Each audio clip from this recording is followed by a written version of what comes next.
This is our main office. This is the ground floor of my home on Capitol Hill, which used to be my, I used to have my couch and my television down here, but now it's got 5 desks and all of these guys who are, some of my process servers are in here.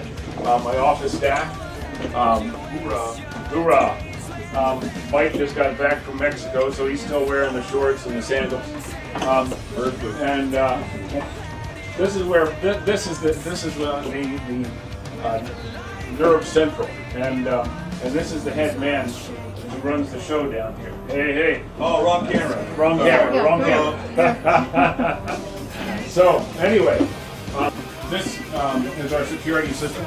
We've got cameras all around our property to make sure that anybody who wants to kill my son, we're going to see them first before they get in here. Guy right here. I'm not wanted. Scenes a day. All right, let's find. We had a paper to be served on a woman who had her baby and was living at a boyfriend's house and not letting her husband have access to the child. So I had to serve this woman with a court order allowing the husband to see this child. I sent a process server down to this home, and the next morning he brings the paper back and puts it on my desk, and he said, "Tony, I can't serve this man."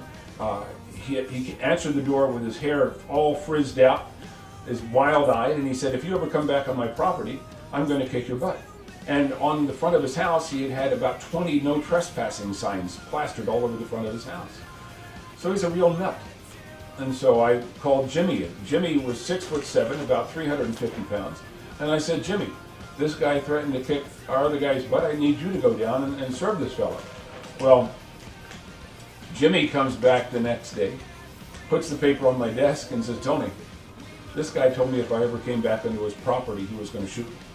But I'm not going back there." So I took the document, and the next morning I drove down to that house and parked about a block away up the side of the hill. And in my brand new, I just purchased this brand new 1986 MR2. And I sat there for about an hour, and finally I see this woman come out of the house and go to her pickup truck in the driveway. And I zipped in down the block and parked behind her truck, jumped out and ran up to her and served her these documents. She dropped all of her things and ran screaming back into the house. Well, I walked back to my car and opened the door, had one leg in. Now I'm 6'3", and MR2 is very, very short. So I've got one leg into the MR2, and this guy comes running out of the house with a semi-automatic pistol. And he points it at me and he says, "You've had it." And I truly, truly thought I did. I was sure that within the next few seconds I was going to be laying dead bleeding in the gutter. And I was, in this split second, you're trying to think, what can I do? I can't get in and get out of this, get in and drive away before he can shoot me. And so I slammed took my leg out of the car, slammed the door shut, got a really angry look on my face, and walked up to him, put my finger in his face, and I said, "You're under arrest."